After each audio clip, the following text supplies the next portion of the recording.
So we can't go through life saying, I'm going to go through life and never get criticized or never be around critical people unless you live on a desert island. That's not possible. What is possible is to go through life being bulletproof. Often I'm working on a TV show or a radio show, and the host will say, Marisa, could you give something to the audience, just a little handy hint, a tip that will make them feel better, that will help? And I go, yeah, here's one of my favorite tips. If you want to grow, don't let in criticism. That sounds hard. It really isn't. You have to learn to go through life being sort of bulletproof, because you can't go through life finding people who don't criticize you. That's really not possible.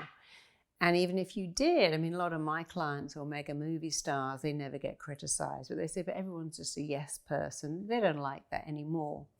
So we can't go through life saying, I'm going to go through life and never get criticized or never be around critical people unless you live on a desert island. That's not possible. What is possible is to go through life being bulletproof, being able to not let in destructive criticism. Of course, constructive criticism, when your boss says, look, I really like you, but I've got to talk to you about the fact you always turn up late, or you take too long for lunch, or you don't spell check your work and you're sloppy. That's constructive criticism. But destructive, someone who just wants to put you down and bring you down. I'm going to show you today how to not let in criticism, because we're very hurt by criticism. We're very easily wounded. I meet people who say, you know, I was bullied at 11. I'm now 57. I'm still so affected by the fact that I was bullied, criticized, diminished. And I always say to them the same thing. Look, here's a great truth. Let this in. Critical people don't like themselves. Critical people have the most criticism reserved for themselves. And when you begin to understand that critical people are very unhappy and they want you to feel as bad as they feel, actually it doesn't hurt you. So let's imagine this is a seesaw. Am I holding that? And that's a seesaw. And here's a critical person and here's you. But you see, in the critical person's mind, it's not equal. The critical person always sees you as somehow superior, or at least they see themselves as inferior. Critical people feel inferior. So there's a seesaw, there's you, there's the critic. In the critic's mind, they are inferior, which means you must be superior. And when this happens, there's only two things they can do. Diminish you by going, well, you look awful in that. You're not as smart as me. No one in my family is divorced. So they either diminish you or they embellish themselves. I've got more money, I'm smarter, richer, nicer, whatever. And what they're trying to do is that. They don't even want it to be equal. A critical person likes that. They like you to be diminished. But they can only succeed in doing that if you let them. And your choice is not to let them. Nobody can make you feel bad about yourself without your consent. And if you don't give it, they can't hurt you. So I'm going to show you some particular tips that I find very, very useful in dealing with critical people, because we can't escape. You know, I write books and I've had wonderful reviews, but I've had some horrible reviews.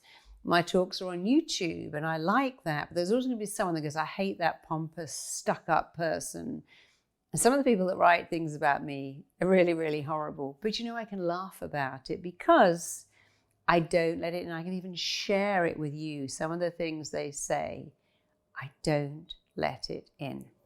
So the first way to deal with someone who is incredibly critical, let's imagine it is just the everyday stuff where someone says, oh my God, you look terrible, you've gained weight, or you should never have cut your hair, or just the silly little slings and arrows that get thrown at us. So when someone is saying something mean, I want you to say, thank you for sharing that.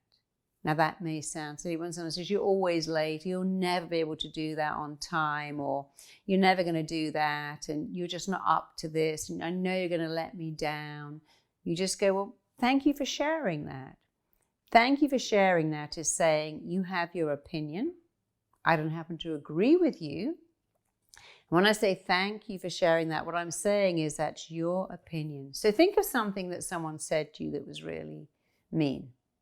I know when I wrote my first book, someone said, well, anyone could have written that. And I'm like, really? Well, anyone didn't write it. I wrote it. But I just said, oh, thank you for sharing that. Someone else said it was very mediocre. It said on the cover, it was cutting edge and new, but it was mediocre. And I would just go, well, thanks for sharing that, because I'm saying I don't agree. But I'm not going to argue with you. I'm going to accept that you're sharing an opinion which I don't have to accept. So think of something someone said that's hurt you. And I want you to imagine replying, thank you for sharing that, and then move on. This is just for the everyday little criticisms that we get. Thank you for sharing that. Move on. The second thing that you say when someone criticizes you, and this is for a more deep thing. Let's imagine you're at work and someone says, oh, you know, when you gave that presentation, it was terrible. I was embarrassed for you. When I read your proposal, it was so bad.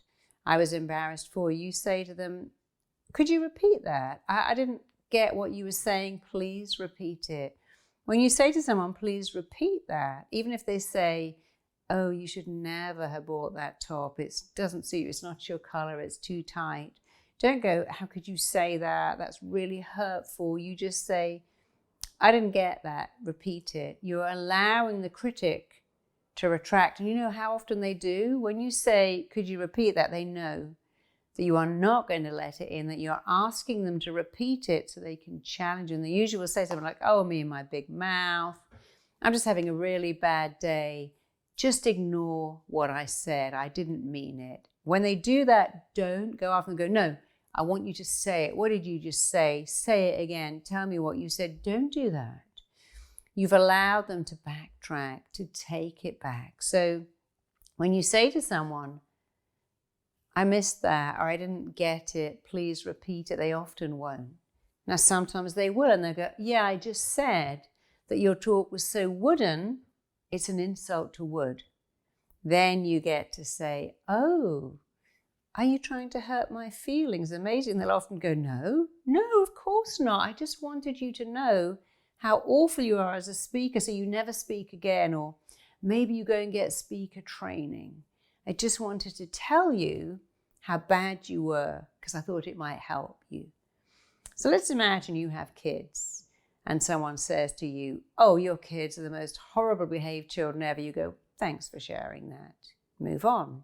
But if they continue to go, you need to know, and your kids are out of control and you're a terrible parent, you then say, please repeat that, I missed it. And they usually won't. And if they do, you go, oh, you're trying to make me feel really bad about myself. They often go, no, I thought I would tell you how horrible your children are so that you can be a better parent. So let's go through this very quickly. Your children are being difficult, your partner's being horrible, someone's told you you look awful. You can say, thank you for sharing that, move on. Your second thing is to say, oh, please repeat that. I didn't hear all of that. I didn't get it. Could you say that again? And if they do say it again, they often won't. Your third step is to say, oh, are you trying to make me feel really bad about myself? Amazing. They'll often go, no, not at all. I thought you should know what other people are saying about you or think about you. I thought I should tell you how awful you look in that outfit so that you buy something different. Sometimes we'll go on set before they go, yeah, I wanted you to feel awful. I want you to feel terrible. I want you to know that you're rubbish at selling. You're terrible at speaking. I don't like your kids. And when they do that, you say, well, I'm just not going to let that in. I'm not going to let that in. Remember, saying I'm not letting it in gives all the power back to the person who's trying to hurt you. If it doesn't go in, they can't hurt you. And the final thing to say to someone who's very, very critical is this. Did you know that critical people have the most criticism reserved for themselves? Since we're sharing, and you're freely sharing your thoughts about me, my body, my wardrobe, my partner, my children, my gifts and talents, I should share something with you. Critical people have the most criticism reserved for themselves. And when you criticize like this, you're showing me, and actually the entire office, that you don't like yourself, that you're an unhappy person. Look at how you describe yourself. Really take a minute to think about how you criticize yourself, how you beat yourself up. To err is human, and to forgive is divine.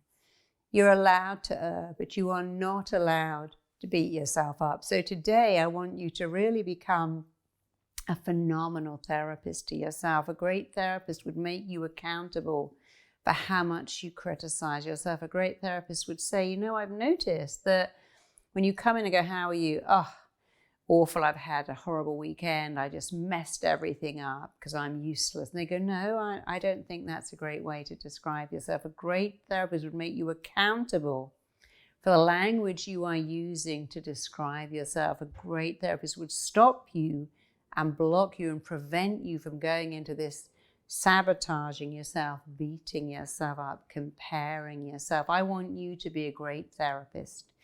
And I promise you these two simple things will change your life. Don't let in destructive criticism and stop criticizing yourself. Instead of going to friends, oh my God, I'm so sorry I'm late, say, thank you for waiting for me. Thank you so much for waiting.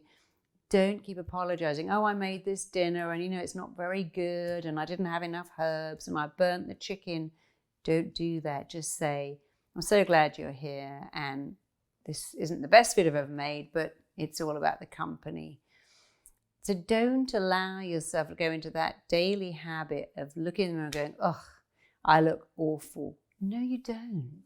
Look at them and go, I look great. I'm a lovely person. My loveliness shines through my eyes. You don't have to have a perfect body or a perfect haircut or a perfect outfit. Remember as a child, you loved everything about yourself. Babies never look at them and go, oh my God, look at these fat legs. Look at these milk spots. Look at this bad hair day. Oh my God.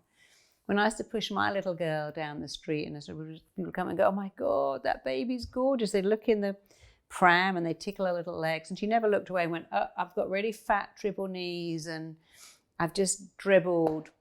My nose is running, don't look at me. She'd kick her little legs and smile because babies have no concept they're not lovable. They don't even know how to criticize themselves until someone teaches them. Check out my next video here. Your mind doesn't care if what you tell it is good or bad, right or wrong, healthy or unhealthy. It just believes it. So who likes to have proof that everything I'm saying is true? Stand up and let's have a little bit of proof.